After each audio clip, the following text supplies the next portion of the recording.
राधे राधे। भगवान की कृपा से आप सब अच्छे होंगे। आज की वीडियो में मैं आपको बताऊंगी कि हम घर गृहस्थी में ऐसे कौन से कार्य करें जिससे कि हम हमारे पितर प्रसन्न हों और हमें देवताओं का भी आशीर्वाद मिले। जब भी कोई नया मौसम स्टार्ट होता है तो तब नए फल और नई सब्जियां आती हैं जो कि हम पहली बार हमारे घर में लेके आते हैं। लेकिन हमें उन सब्जियों और फलों को पहले भगवान को अर्पण करना चाहिए, फिर खुद खाना चाहिए। जो भी सब्जियां और फल हमारे घर में नया मौसम स्टार्ट होने पे पहले आए, जैसे गर्मी का मौसम शुरू होता है तो गर्मी की सब्जियां और फल होते हैं। उसी तरह जब सर्दी का मौसम शुरू होता है तो सर्दी के लिए सब्जियां और फल आते हैं। तो इन नए फलों और सब्जियों को पहले हमें भगवान के चरणों में अर्पण करना चाहिए, फिर खुद खाना चाहिए। ये हम एक एक पीस लेके अपने घर के मंदिर में भी रख सकते हैं और फिर ब्राह्मण को दे सकते हैं, या फिर सामाजिक मंदिर में बाहर जाकर भी इन सब्जियों और फलों को दान कर सकते हैं। अगर हम उसके बाद में इन सब्जियों और फलों का सेवन करते हैं तो हमारा जो सेहत है वो अच्छी रहती है और बीमारियां नहीं होती और घर में सुख समृद्धि होती है। इसलिए हमें इस बात का अवश्य ही ध्यान रखना चाहिए कि जो भी नए मौसम के अनुसार सब्जी फल आए पहले मंदिर में दें, भगवान के आगे अर्पण करें और फिर खुद उसका सेवन करें। तो ये बड़ा ही अच्छा रहता है। इससे पितर भी प्रसन्न होते हैं और देवताओं का भी आशीर्वाद हमें मिलता है। और सभी लेडीज़ को चाहिए कि जो भी उनके मायके से कोई फल या मिठाई आती है तो पहले वो थोड़ा सा निकाल के पितरों के नाम का रख दें, फिर उसे ब्राह्मण को दे दें, तब उसे यूज़ करें। तो ये भी बड़ा ही अच्छा होता है। इससे भी पितर बहुत ही प्रसन्न होते हैं और घर में आशीर्वाद देते रहते हैं।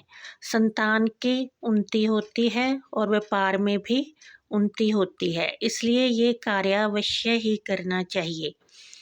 वो जो निकाला हुआ सामान है, फल है या मिठाई है, चाहे एक दो पीस ही निकालें, वो किसी ब्राह्मण को दे दें।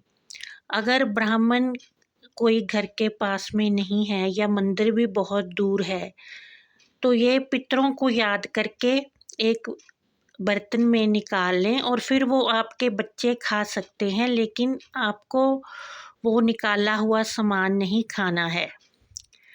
आपके बच्चे उस सामान को खा सकते हैं। वैसे तो ब्राह्मण को ही देना चाहिए, पर अगर ब्राह्मण कोई घर के पास में नहीं है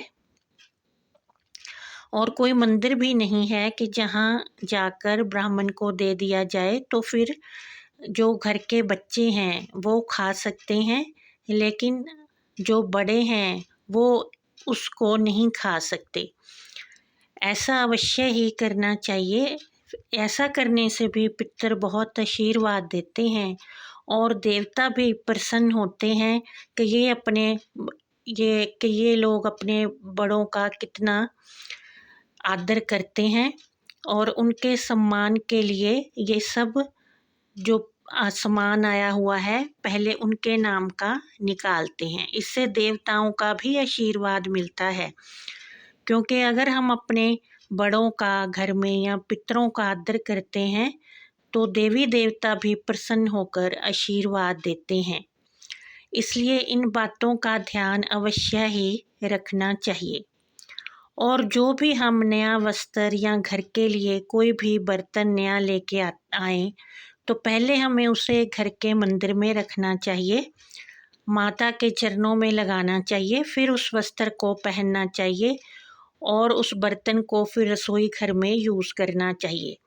पहले भगवान का आशीर्वाद लेना चाहिए और नए बर्तन में सबसे पहले हमें कोई भी मीठा बनाना चाहिए, कोई भी खीर या हलवा इस तरह की कोई वस्तु बनाना चाहिए, सबसे पहले नए बर्तन में कोई मीठा ही बनाना चाहिए, तब उसे यूज़ करना चाहिए और वो मीठा फिर भगवान के चरणों में रखना चाहिए। फिर उसको सारे प्रसाद में मिलाकर फिर सारे परिवार के लोग उसे ग्रहण करें, इस तरह करना चाहिए। तो इससे भगवान बहुत ही प्रसन्न होते हैं और आशीर्वाद देते हैं।